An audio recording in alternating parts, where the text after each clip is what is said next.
Mitochondria and chloroplast, इन पे भी nucleus का क्या है, गवर्निंग है, समहाउ गवर्निंग है। समहाउ गवर्निंग मीन्स कुछ ना कुछ कंट्रोल न्यूक्लियस का है, तो वो कंट्रोल का परसेंटेज कहीं ना कहीं कम है। ऐसा क्यों? क्योंकि chloroplast and mitochondria, these are such type of cell organelle inside which DNA is their own DNA is there, their own DNA is there, own DNA। Mitochondria को भी ये अप्लाई होता है। अब क्वेश्चन ये आया कि ये जो डीएनए है और ये क्लोरोप्लास्ट, इसके अंदर का जो डीएनए, क्या वो डीएनए सेम है? अगर मैं न्यूक्लियस बताऊं, इसमें जो डीएनए है, whether the DNA is same, whether the DNA is same here and here। अरे मैंने बनाया देखो कैसा है, इससे तो आपको समझ में आना चाहिए कि नहीं ये डीएनए तो यहाँ पे मैम ने कुछ पेयर बनाई है। मैम ने क्या बनाई है, कुछ पेयर बनाई है डीएनए की, तो मैम यहाँ पे कुछ सर्कुलर काइंड ऑफ डीएनए बोल रहे हैं।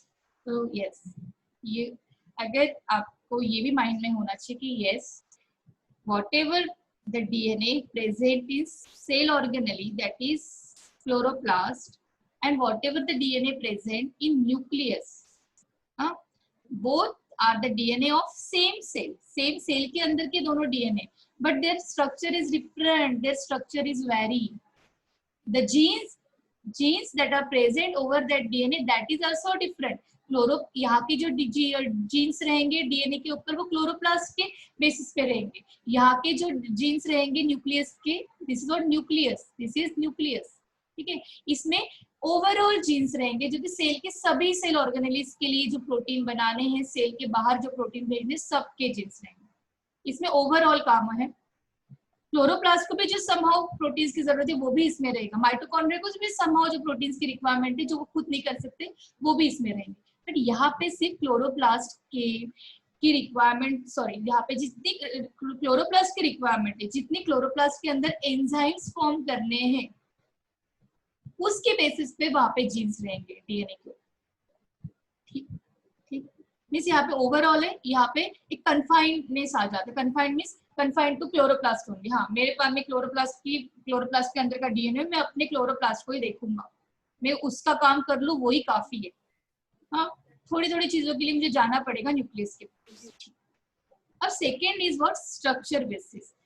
Anyone tell me what exactly is the difference between eukaryotic DNA and prokaryotic DNA? Basic difference बताना मुझे न्यूक्लियस के अंदर होता है, न्यूक्लियस के बाहर होता है, वो नहीं बताना। मैं सिर्फ बोल रही हूँ कि डीएनए है प्रोकैरियोट्स का और यूकैरियोट्स का, मैंने काफी अच्छे से बताया है आपको। तो बेसिक डिफरेंस क्या है?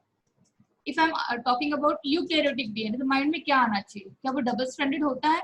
Yes, eukaryotic DNA is double stranded और not? Yes. Prokaryotic DNA is double stranded or not? Yes. Prokaryotic DNA is also double stranded.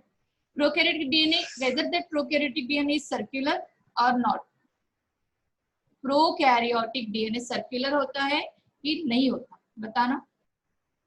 Prokaryotic DNA क्या होता है? Circular होता है, right? Circular होता है, Prutha says circular. And what about eukaryotic DNA? DNA is a double stranded here also and DNA is double stranded here also. यहाँ पे बताना, यूकैरियोटिक का डीएनए सर्कुलर होगा, सर्कुलर होगा। तिलक सेज यस, यूकैरियोटिक का DNA circular होगा। यार बच्चों, मैंने इतना आपको धीरे धीरे पढ़ाया है। No, Rutha says no. तो बेटा क्या होगा, किस टाइप का डीएनए होगा? सर्कुलर नहीं होगा तो किस टाइप का डीएनए होगा? सर्कुलर नहीं होगा तो क्या होगा? गिरीश, भाविका, पेयर में होगा। यस तिलक, पेयर में होगा और वो लीनियर होगा। वेरी गुड तिलक, वेरी गुड। पेयर में होगा और वो लीनियर होगा, बट वो इस टाइप का लीनियर होगा। डबल स्टैंडर्ड तो वो तभी भी है, बट वो लीनियर है। और प्रोकैरियोटिक में डबल स्टैंडर्ड तो है, वो डबल स्टैंडर्ड तो है वो, बट वो इस टाइप का डबल स्टैंडर्ड है, वो ज्यादा point. Clear clear, very good. Helix तो ये भी है, हेलिक्स तो ये भी है, बट ये राउंड है, कॉइल्ड है, न्यूक्लियोइड बना है इसने, न्यूक्लियोइड बना, ये हो गया। चलो अब यूकैरियोटिक डीएनए ऐसा है, तो इस टाइप का डीएनए न्यूक्लियस के अंदर होता है, बट क्लोरोप्लास्ट के अंदर का जो डीएनए होता है that is a circular one. देखो plant is a eukaryotic organism, plant eukaryotic है, प्लांट की जो सेल है वो यूकैरियोटिक है, ऑब्वियसली उसमें पेयर और लीनियर डीएनए होना चाहिए इस टाइप का, वो होता भी है न्यूक्लियस के अंदर, यस राइट। बट जब हम मैं अलग अलग सेल ऑर्गेनेलिस की बात करूं, if I am talking about chloroplast, this is chloroplast, और if I am talking about mitochondria, ये क्रिस्टी है, दोनों में भी डीएनए होगा, but the DNA is a circular DNA.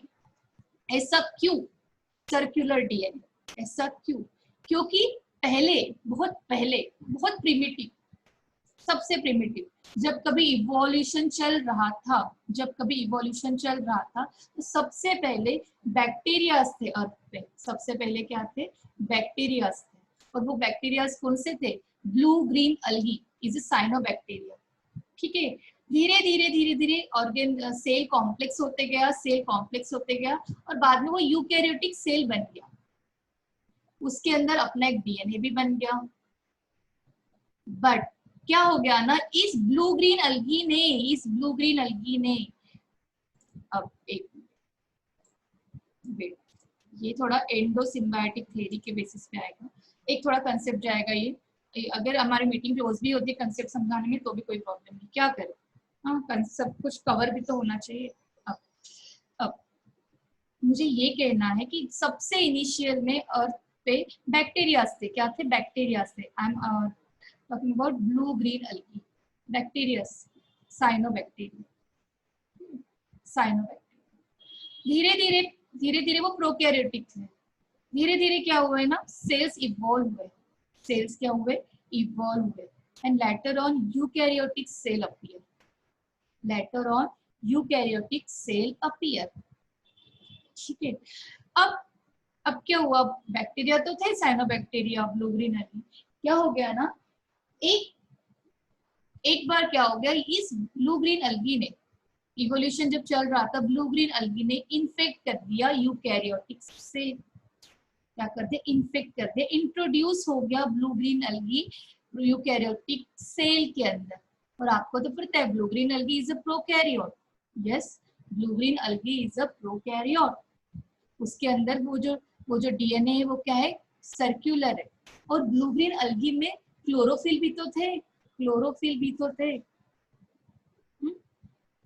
Chlorophyll भी तो थे ब्लू ग्रीन अलगी, तो वो सुपर कॉइल की कंसेप्ट आएगा अभी हम, हाँ तिलक सुपर कॉइल तो मैं भी अभी टारगेट नहीं करूंगी, रेप्लिकेशन पे बेसिस पे डिटेल बता, आप इसको ब्लू ग्रीन अलगी में तो क्लोरोफिल भी तो है, अगर ये इन्फेक्ट हो रहा है, ये सेल के अंदर इंट्रोड्यूस हो रहा है, अब ब्लू ग्रीन अलगी तो अपना डीएनए तो लेके आएगा, जो कि सर्कुलर है, साइड बाय साइड क्लोरोफिल भी तो लेके आएगा, और धीरे धीरे क्या हो गया, फिर ये एक यूकैरियोटिक सेल ऑब्वियसली बड़ा होगा, यूकैरियोटिक सेल के अंदर एक छोटा सा प्रोकैरियोटिक सेल इवॉल्व होने लगा, छोटा सा प्रोकैरियोटिक सेल इवॉल्व होने लगा, धीरे धीरे इवोल्यूशन होते गया, और थोड़े दिनों बाद ये उसका पार्ट बन गया, ये उसका पार्ट बन गया। नहीं, धीरे धीरे आपके घर में कोई आता है, इम्बेड होता है, शुरुआत में एडजस्ट नहीं होता, पर थोड़े दिनों बाद वो आपके घर का एक पार्ट बन जाता है, वैसे ही यूकैरियोटिक सेल के अंदर का वो क्या बन गया?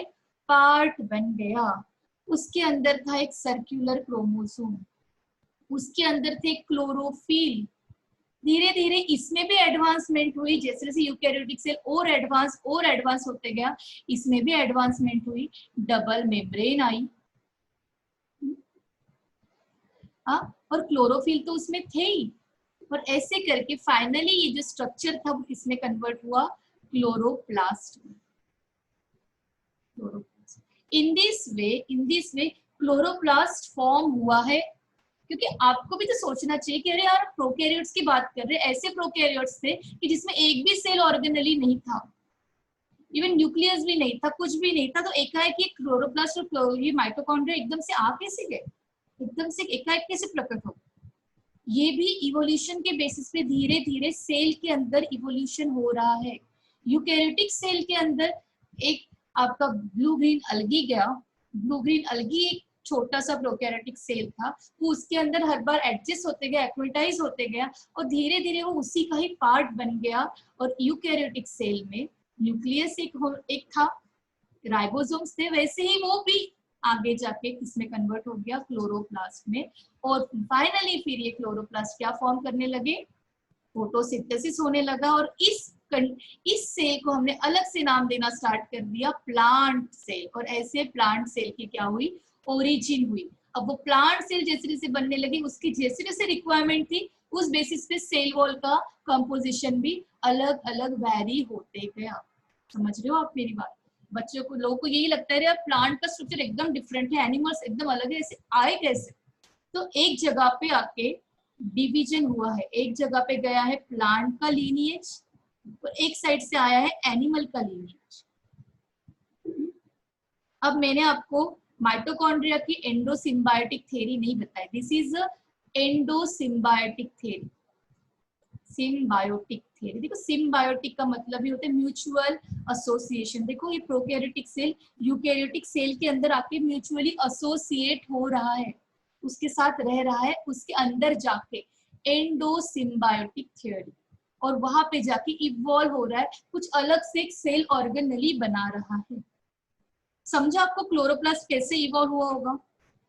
कौन से थ्योरी के बेसिस पे, एंडोसिम्बायोटिक थ्योरी के बेसिस पे।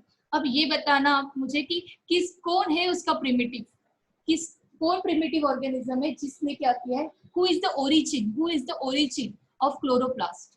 कौन है क्लोरोप्लास्ट की ओरिजिन, किसको कहेंगे हम कहेंगे साइनोबैक्टीरिया को। देखो एक बैक्टीरिया है एक प्लांट की ओरिजिन, एक बैक्टीरिया है एक प्लांट की ओरिजिन। आपके लिए एक होमवर्क है, आपके लिए एक होमवर्क है, जैसे क्लोरोप्लास्ट अराइज हुआ है ना, वैसे ही माइटोकॉन्ड्रिया भी एंडोसिम्बायोटिक थ्योरी से अराइज हुआ है। 6 बजे का आपका बायो का एग्जाम होने के बाद इवनिंग में आप सर्च करना नेट पे कि माइटोकॉन्ड्रिया का इवोल्यूशन कैसे हुआ, माइटोकॉन्ड्रिया का इवोल्यूशन कैसे।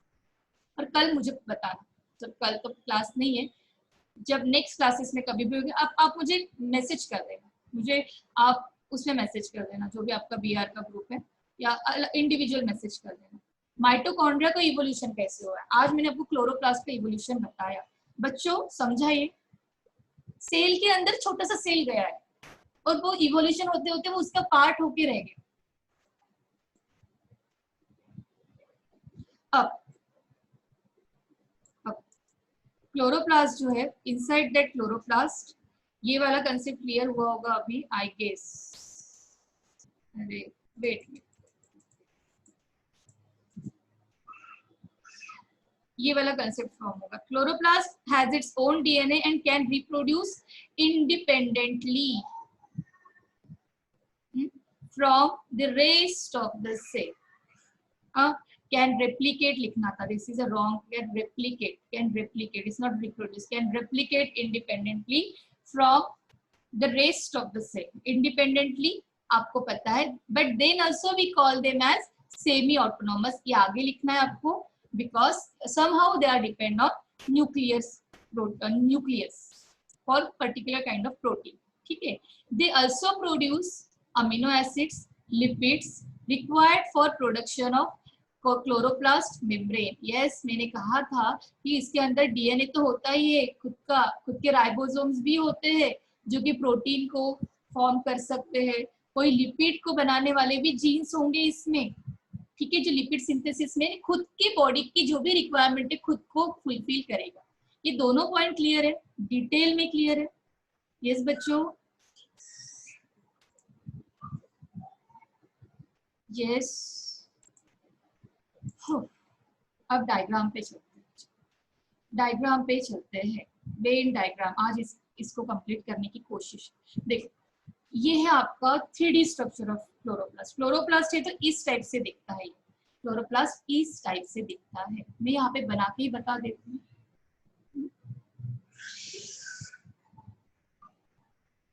क्लोरोप्लास्ट की बात कर रही हूँ, ठीक है। एक डबल मेम्ब्रेन बाउंड स्ट्रक्चर है, एक मेम्ब्रेन ये और एक मेम्ब्रेन ये। आई गेस ये आपने 9th क्लास में पढ़ा होगा. What is grana? Anyone tell me what is grana? Anyone tell me what is grana? This is your outer membrane, this is your inner membrane, and this is intermembrane space. What? Intermembrane space. ठीक. This is a structure of chloroplast. Inside this chloroplast, thylakoids are there. Parts of thylakoids are. ये thylakoids है. बहुत detailing है ये plant physio में, काफी detailing, काफी interesting chapter है, मुझे तो काफी पसंद है. बट आपको कहीं ना कहीं वो कॉम्प्लिकेटेड लगता है क्योंकि एक पहली बार पढ़ रहे हो ना, इसलिए. बट काफी इंटरेस्टिंग. ठीक है,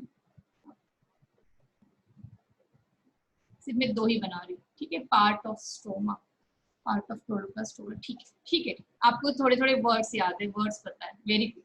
अब ये जो लिक्विड पोर्शन, ये जो पोर्शन है, दिस पोर्शन, इसमें कि आपका समहाउ आपका डीएनए भी होगा यहाँ पे, circular form of DNA, ribosomes भी होंगे. ऐसी तो बात की थी हमने, राइट?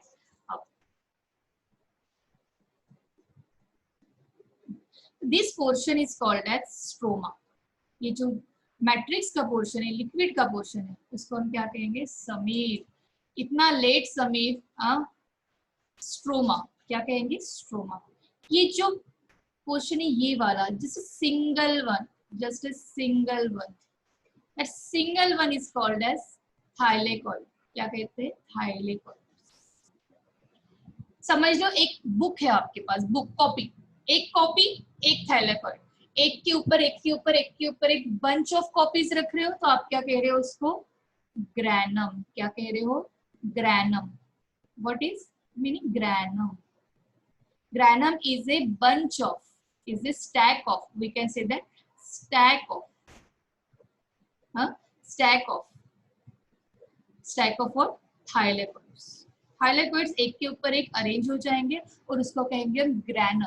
ऐसा एक ग्रैनम, ऐसे दूसरा ग्रैनम, तो हम कहेंगे, अगर 2 ग्रैनम की बात करेंगे तो हम क्या कहेंगे? ग्रैनम. इस कंप्लीट पोर्शन को हम कहते हैं ग्रैनम. ग्रैनम. 2 ग्रैनम की बात करें, 3 की प्लूरल की बात करें तो हम क्या कहेंगे? ग्रैनम. ठीक है. Over this thylakoid membrane, over this thylakoid membrane, chlorophylls are there. ऐसे क्लोरोफिल्स होते हैं.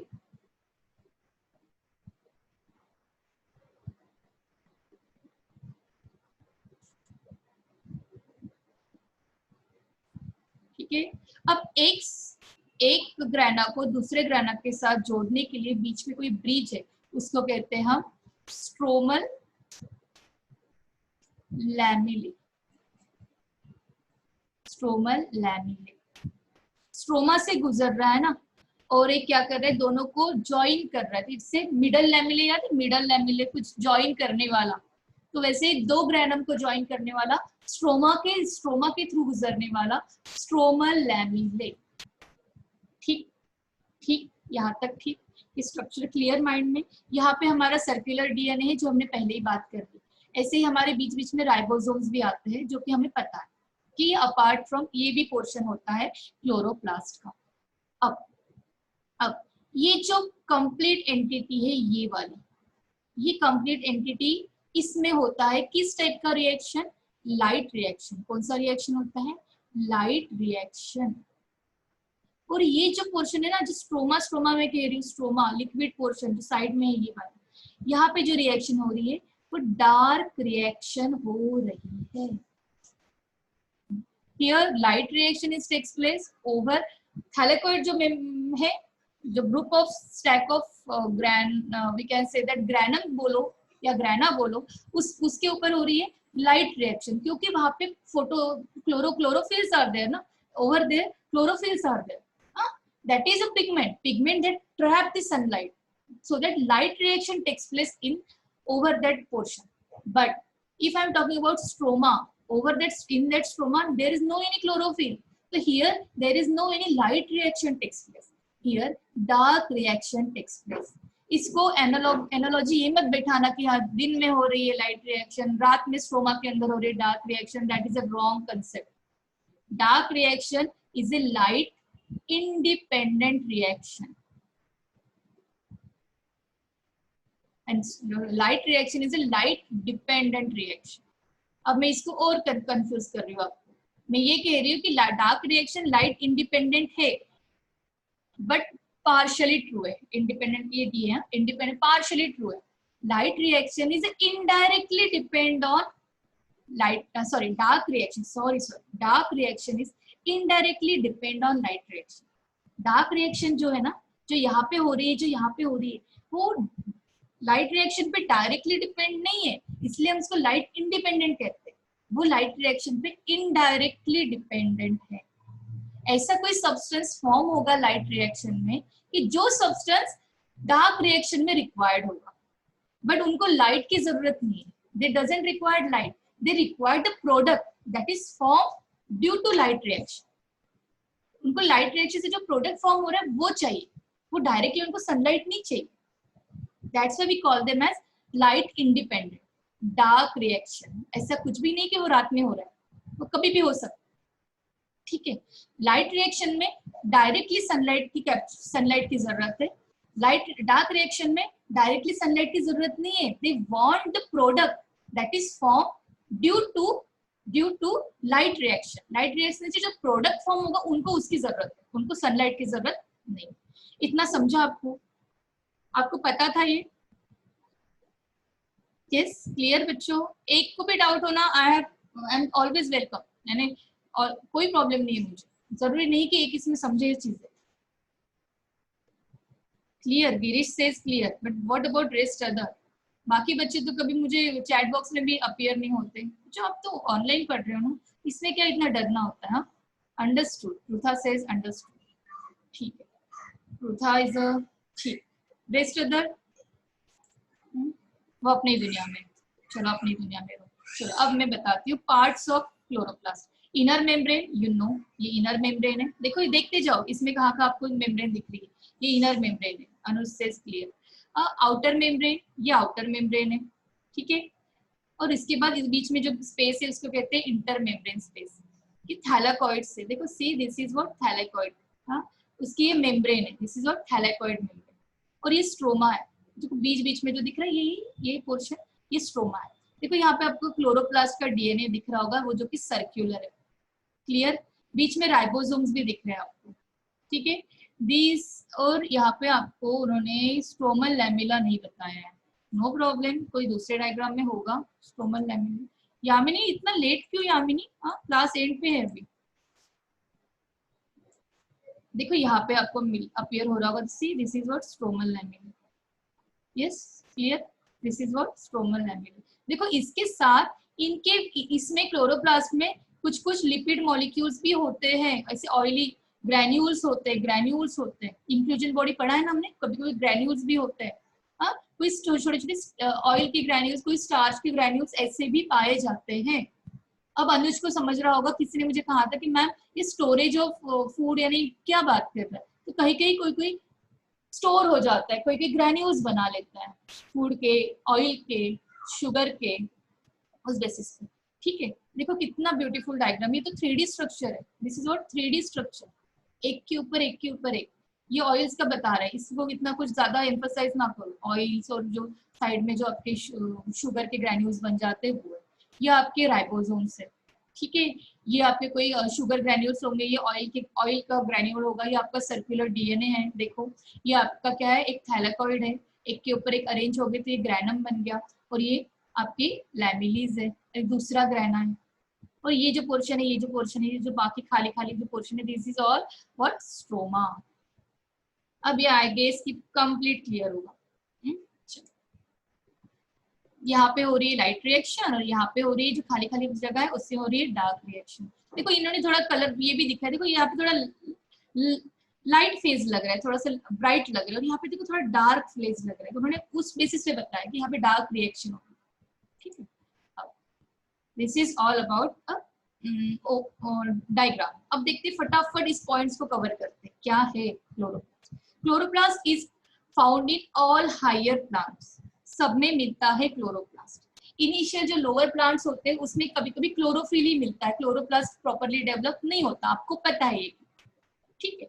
अब इट इज ओवल और बाय कॉन्केव, ओवल होता है और बाय कॉन्केव होता है, ओवल होता है और we can say that biconcave, ठीक है, बाय कॉन्केव, ठीक।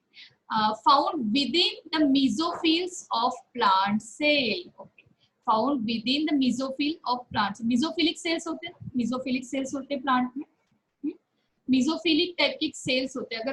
अगर आपको लीफ का स्ट्रक्चर पता होगा, if you are knowing, if you know about leaf structure, देखो लीफ का अगर आप स्ट्रक्चर लोगे, लीफ का स्ट्रक्चर नेट पे कभी सर्च करना, हाँ, लीफ का स्ट्रक्चर में आपको इस टाइप के मेसोफिलिक सेल्स दिखेंगे, हाँ? फिर बीच में बंडल शीट सेल दिखेंगे, हाँ, ये भी प्लांट फिजियो में डिटेलिंग है। तो मुझे सिर्फ इतना कहना है कि जो मेसोफिल सेल्स होते हैं, आपने इसके पहले भी पढ़ा है, मेसोफिल सेल्स जो होते हैं और पैरेंकाइमा सेल्स जो होते हैं, इनमें क्या होता है, क्लोरोप्लास्ट होता है, वो सिर्फ ये, नथिंग। 10 मिनट, अब चलो, फिर भी मेरे The size of chloroplast usually varies between 4 to 6 micrometer, और जो थिकनेस होती है वो 1 to 3 माइक्रोमीटर होती है। डायमीटर और थिकनेस, ठीक है, डायमीटर और थिकनेस, इनका एक रेशियो दिया है, वो आपको इतना एज कोई पूछेगा नहीं कभी एग्जाम में, इतना नहीं, जस्ट एक इंफॉर्मेशन के लिए, it's not that much important, ठीक है। They are double membrane organelles with presence of outer and inner membrane and intermembrane space, ये हो गया हमारा। There are two distinct regions present in chloroplast, one is grana and another one is stroma, yes, clear? अब grana made up of stacks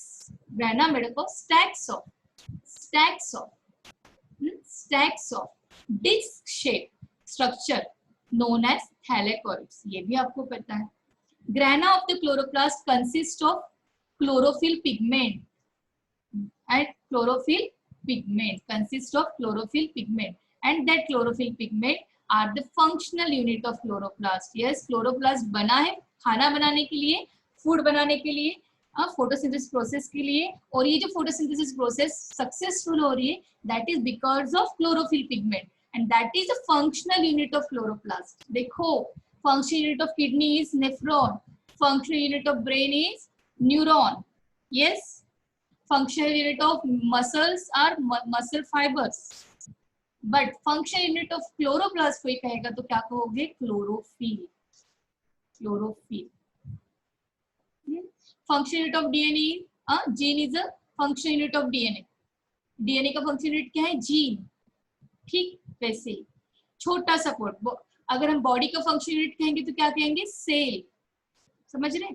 अब stroma is a homogeneous matrix, एक liquid एक fluidic matrix, जिससे cytoplasm होता है cell के अंदर, वैसे ही विच कंटेन ग्रेना, एक उसके पास उसमें वो मैट्रिक्स में ग्रेना भी है बीच बीच में, हाँ, और ये क्या, ये जो स्ट्रोमा होता है वो कैसे होता है, साइटोप्लाज्म जो सेल का होता है ना, वैसे टाइप का होता है। जैसे साइटोप्लाज्म में कैसे हर कोई सेल ऑर्गेनेल इज एम्बेडेड है सेल के अंदर, साइटोप्लाज्म उसमें अलग अलग सेल ऑर्गेनेल एम्बेडेड, वैसे ही सोचो क्लोरोप्लास्ट के अंदर स्ट्रोमा, और स्ट्रोमा में ऐसे अलग अलग जगह पे ग्रेना एम्बेडेड है, सिंपल एनालॉजी बता रहा है, ठीक। Stroma contain various enzymes, DNA, ribosomes and other substances, yes, yeah, yes, you know this। देखो राइबोसोम्स होते हैं, अदर स्टोरेज सब्सटेंसेस होते हैं, DNA होता है, एंजाइम्स भी तो होंगे, DNA जो फॉर्म करेगा, जो DNA वो प्रोटीन में कन्वर्ट होगा, प्रोटीन एंजाइम्स बनाएंगे, वो भी तो इसमें ही होंगे, सब कुछ इसमें होगा। इसमें क्या होगा, सिर्फ क्लोरोफिल होगा, ठीक। अब ये हो गया। Stroma lamella function by connecting the stack of thylakoid sacs। अब जो स्ट्रोमा लैमिलास जो होते हैं वो एक दूसरे से स्टैक्स ऑफ थैलेकॉइड्स मींस ग्रेना को क्या करते हैं, कनेक्ट करते हैं, इतना ही उसमें बताया है। The chloroplast structure consist of following parts. यहाँ तक क्लियर है, क्लियर है। मैंने जो भी अभी तक आपको डायग्राम से बताया वो मैंने यहाँ पे आपको रीड आउट करके बताया कि लिखना कैसे। ठीक है बच्चों, याद कैसे रखना है, इसमें इंपॉर्टेंट है ये। और इसमें आप ये भी पॉइंट ऐड करना है, इट इज सेमी ऑटोनॉमस, अच्छे से ये पॉइंट ऐड करना है। ठीक, अब मैंने क्या कहा था कि क्लोरोप्लास्ट के हमें क्या करना है, क्लोरोप्लास्ट जो स्ट्रक्चर है उसके पार्ट्स को क्या करना है, पढ़ना है। पार्ट्स को, यानी अभी हम किसको पढ़ना चाहते हैं इंडिविजुअली। ये थैलेकोइड है तो बेसिकली ये क्या है, ग्रैना बोल रहे हो तो किसको कह रहे हो, स्ट्रोमल लैमेला है तो ये क्या है, इसकी बात करें। I guess I have just a 5 minute, just a 5 minute, let's see how much I can cover. Thylakoid system. The system suspended in stroma. Obviously, system एक स्ट्रोमा में सस्पेंडेड है। हमने अभी तो देखा एक स्ट्रक्चर है, लिक्विड लिक्विड लिक्विड लिक्विड भरा है, उसको हम कहते हैं स्ट्रोमा, और बीच बीच में उसमें क्या है, स्टैक्स ऑफ थैलेकॉइड, जिसको हम कहते हैं कंबाइनली कहना हो तो क्या कहेंगे, ग्रैन। थैलेकॉइड्स कहाँ पे सस्पेंडेड है, स्ट्रोमा में। ये it's a collection of membranous sacs called thylakoids, यानी सिस्टम कह रहा है, ये कंप्लीट सिस्टम। देखो ग्रैना कहो नहीं तो थाइलेकॉइड सिस्टम कहो, एक ही बात है। एक सिस्टम कह रहा है कि मेम्ब्रेनस सैक्स है, ऐसी एक सैक, दूसरी sac, membranous sac. The green colored pigment called chlorophyll are found on thylakoid membrane. Obviously मैंने ऐसे ही तो बनाया था, जब मैंने बनाया था तो मैंने इस टाइप से बनाया था ना, क्या मैंने अंदर बनाया था क्या, नहीं, मैंने क्या कहा था कि मेम्ब्रेन के ऊपर हो। ठीक, clear. It is a site, it is a site, it is a site for process of light dependent reaction. It's not a site, it's a site, it is a site, it is a site for a process of light dependent reaction, that is a photosynthetic process. मैंने अभी कहा आपको कि grana ये जो portion है उसमें कौन सी रिएक्शन हो रही है, लाइट रिएक्शन। ऐसी रिएक्शन जो डायरेक्टली लाइट पे डिपेंडेंट है, वो रिएक्शन हमें नेक्स्ट क्लास में पढ़नी पड़ेगी। देखूंगी बीच में अगर मैनेज हो जाए। आप लोग तो मुझे बिल्कुल फेवर नहीं करते हो मैम की, हाँ ले लो ma'am extra class. Last time मैंने एक्स्ट्रा क्लास लेने का सोचा तो नहीं मैम, हमारा व्हाट यू से कि we have not that much net pack, है ना। Thylakoids are arranged in a stack known as grana, and each granum contain around 10 से 20 thylakoids, यानी 10 से 20 होंगे ये, 10 to 20, और ये कंप्लीटली इसको कहेंगे हम ग्रैनम। ऐसे दो तीन ग्रैनम अगर कंबाइन हो जाता है तो उसको कहेंगे हम ग्रैनम। सिंपल एंड स्ट्रेट, जितना भी पढ़ाया उतना ही। ये साइड को देख लेते हैं। स्ट्रोमा, स्ट्रोमा क्या है, एक लिक्विड है, कलरलेस, अल्कलाइन, एक्वस, एक्वस आ गया मीन्स वाटर आ गया उसमें। Protein rich, obviously protein rich यार, क्योंकि डीएनए जो भी प्रोटीन को फॉर्म कर रहा है वो उसी में तो डालेगा लिक्विड में। Present with in a inner membrane of chloroplast, of chloroplast, and present and surrounds the grana. Surrounds the grana means grana है तो उसके सराउंडिंग में भी क्या है आपका, थाइलाकोइड, सॉरी स्ट्रोमा है। यस, ग्राना है तो उसके सराउंडिंग में भी स्ट्रोमा, क्योंकि लिक्विड है ना, लिक्विड में तो एम्बेडेड है ग्राना। ठीक है, चलो ग्राना। These are the site of conversion of light reaction into chemical energy. Light energy, मैंने कहा था कि ये ग्राना जो है, ग्राना में कौन सी रिएक्शन होती है, लाइट रिएक्शन। लाइट रिएक्शन होती है जिसमें लाइट लेते हैं हम और उसको कन्वर्ट करते हैं किसमें, केमिकल एनर्जी के फॉर्म में। ये वाला टॉपिक होल्ड पे है, इतना छोटा नहीं है ये बताना, केमिकल एनर्जी में कन्वर्ट हो गया, is not that much simple. Real में क्या हो रहा है वो मुझे बताना है, this is on a hold basis. ठीक है, ठीक। Chlorophyll, chlorophyll is what, is a photosynthetic pigment जो हेल्प कर रहा है फोटोसिंथेसिस प्रोसेस में, जो कि सनलाइट को क्या कर रहा है, ट्रैप कर रहा है। ये थे क्लोरोप्लास्ट का वैसे ही स्ट्रक्चर, थैलेकॉइड फिर से मैंने रख दिया इसमें। इसमें ये पॉइंट आएगा किसका, सेमी ऑटोनॉमस का। किसका आएगा, सेमी ऑटोनॉमस का। ये पॉइंट आपको यहाँ से उठाना है, जो उसमें क्लियर नहीं है साइड्स में वो इसमें है। ये पॉइंट सेमी ऑटोनॉमस का पॉइंट यहाँ से उठाना है। ठीक, अब फंक्शंस, फंक्शंस क्लोरोप्लास्ट की हो जाएंगे 1 मिनट में। इंपॉर्टेंट फंक्शन क्या है, फूड को सिंथेसाइज करना, पता है हमें। एब्जॉर्ब किसको करता है, लाइट एनर्जी को, और किसको किसमें कन्वर्ट करता है, केमिकल एनर्जी में। ये हमारा होल्ड पे है। क्लोरोप्लास्ट स्ट्रक्चर में क्या होता है, क्लोरोफिल होते हैं, जो कि सनलाइट को क्या करते हैं, ट्रैप करते हैं। हाँ, और इसके बेसिस पे फूड सिंथेसाइज्ड होता है, स्ट्रेट एंड सिंपल। अब क्लोरो जो फोटोसिंथेसिस प्रोसेस हो रही है उसमें एनर्जी फॉर्म हो रही है। एनर्जी किस फॉर्म में फॉर्म हो रही है, एनएडीपी और एटीपी और एनएडीपीएच में। ये दोनों पॉइंट होल्ड बेसिस पे है, ये इसी से लिंक करते हैं, ये तीनों पॉइंट लिंक कर रहे हैं एक दूसरे से। Carbon dioxide obtained from air used to generate a carbon and sugar during Calvin cycle और डार्क रिएक्शन। अगर लाइट रिएक्शन मैंने नहीं बताई तो मैंने डार्क रिएक्शन भी नहीं बताई। ये कंसेप्ट ही कंप्लीट हमारा होल्ड बेसिस पे है, इतना छोटा कंसेप्ट नहीं है जो मैं अभी बताऊं। हाँ, अब मैंने यहाँ पे सिर्फ इतना किया है कि मैंने आपको कोरिलेशन रखा है कि क्लोरोप्लास्ट और माइटोकॉन्ड्रिया ये एक दूसरे से इंटरकनेक्टेड है। तो ये इंटरकनेक्शन आपको सर्च करना है बेसिकली क्या है। जितना भी क्लोरोप्लास्ट था आज मैंने आपको कवर किया है, एक्सेप्ट डार्क रिएक्शन और लाइट रिएक्शन। वैसे एक कंसेप्ट आपका प्लांट फिजियोलॉजी से डील करता है, पर जहां तक मुझे इसमें बताना है मैं आपका इसके बेसिस पे कंसेप्ट क्लियर करूंगी। ठीक है, अब आपका हो गया, क्लोरोप्लास्ट हो गया, लाइट रिएक्शन